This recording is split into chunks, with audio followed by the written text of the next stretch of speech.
નમસ્કાર, આપ જોઈ રહ્યા છો વીટીવી ન્યૂઝ. હું છું આપની સાથે વત્સલ. બુલેટિનની શરૂઆત કરીએ તો ડાંગ જિલ્લામાં ધોધમાર વરસાદ અને ધોધમાર વરસાદથી જનજીવન પ્રભાવિત થયું. ડાંગ જિલ્લાની મુખ્ય નદીઓમાં ઘોડાપૂર આવ્યું છે. આહવા, વઘઈ અને સુબીર તાલુકાના માર્ગો ઓવરટોપિંગને કારણે બંધ. આંબાપાડા, ધૂળચોણ અને સુસરદા ગામે લો લેવલ બ્રિજ પાણીમાં ગરકાવ. આહવા સાપુતારા માર્ગ પર આવેલા શંકર ધોધે ધારણ કર્યું રૌદ્ર સ્વરૂપ. પ્રવાસીઓ અને વાહન ચાલકોને બિનજરૂરી મુસાફરી ટાળવા માટે તંત્રએ અપીલ કરી છે.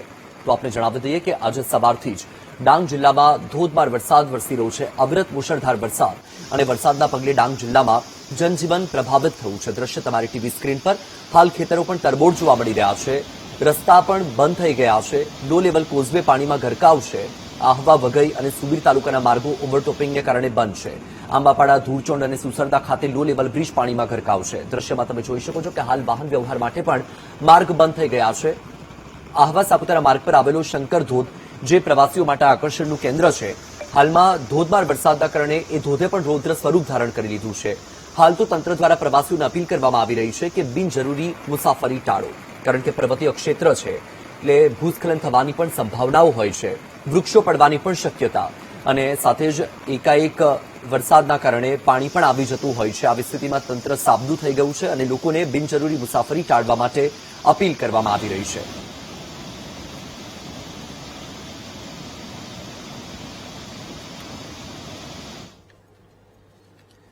ધોધમાર વરસાદથી ડાંગ જિલ્લામાં નદીઓમાં ઘોડાપૂર છે. સુબીરમાં મુશળધાર વરસાદ. નવસારીમાં પૂર્ણા નદીમાં પૂરની શક્યતા. ભારે વરસાદને પગલે પૂર્ણા નદી તોફાની બની. પૂર્ણા નદી તેમજ અન્ય કોતરોમાં પાણીની આવકમાં ધરખમ વધારો થયો છે. પાણીની સપાટી વધતા ગોદડિયા પુલ પરથી પાણી વહ્યું. તો આ દ્રશ્ય તમારી ટીવી સ્ક્રીન પર તમે જોઈ શકો છો કે નદીમાં જે પાણીનો પ્રવાહ છે એ ખૂબ જ તોફાની થઈ ગયો છે. ધસમસતો પાણીનો પ્રવાહ કે જે પોતાના માર્ગમાં આવતી તમામ વસ્તુને ખેંચી જવા તત્પર હોય તે પ્રકારની પરિસ્થિતિ હાલમાં ડાંગમાં જોવા મળી રહી છે. ધોધમાર વરસાદ છે અને તેની સાથે જ જે મુખ્ય નદીઓ છે એ નદી હાલ ગાંડીતુર બની રહી છે, બે કાંઠે વહી રહી છે. મોટી સંખ્યામાં લોકો પણ આ નજારો જોવા માટે ઉમટી પડ્યા છે. હાલ પુલ પરથી પાણી વહી રહ્યું છે. એક્સક્લુઝિવ દ્રશ્યો વીટીવી ન્યૂઝ આપને બતાવી રહ્યું છે. સુબીરમાં મુશળધાર વરસાદ અને તેની અસર નવસારીમાં પણ જોવા મળે તેવી સંભાવના, કારણ કે નવસારીમાં પૂર્ણા નદીમાં પૂરની શક્યતા છે. પૂર્ણા નદી કે જે ડાંગમાંથી ઉદ્ગમ સ્થાન છે અને ડાંગમાંથી જ પસાર થઈને નવસારીથી પસાર થઈને આગળ વધે છે, તેવી સ્થિતિમાં પૂર્ણા નદીમાં જળસ્તરનો વધારો થઈ રહ્યો છે. ભારે વરસાદના પગલે પૂર્ણા નદી તોફાની બની છે. પૂર્ણા નદી તેમજ અન્ય કોતરોમાં પાણીની ધરખમ આવક થઈ રહી છે. પાણીની સપાટી વધતા ગોદડિયા પુલ પરથી પાણી વહી રહ્યું છે. દ્રશ્ય તમારી ટીવી સ્ક્રીન પર.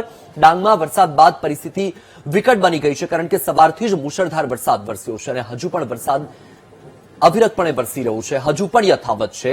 આકાશી આફત જે મેઘમહેર છે એ કહેર બનીને વરસી રહી છે. આજે સવારથી જ વરસાદી વાતાવરણ ડાંગમાં સતત જોવા મળી રહ્યું છે. ડાંગમાં વરસાદનું રેડ એલર્ટ આપવામાં આવ્યું હતું અને સવારથી જ વરસાદી વાતાવરણ છે. દ્રશ્ય તમારી ટીવી સ્ક્રીન પર. ડાંગ જિલ્લાના અલગ અલગ તાલુકામાં વરસાદી વાતાવરણ છે અને તેની સાથે જ જે નદી છે ડાંગમાંથી પસાર થતી એ પણ ગાંડીતુર બની છે.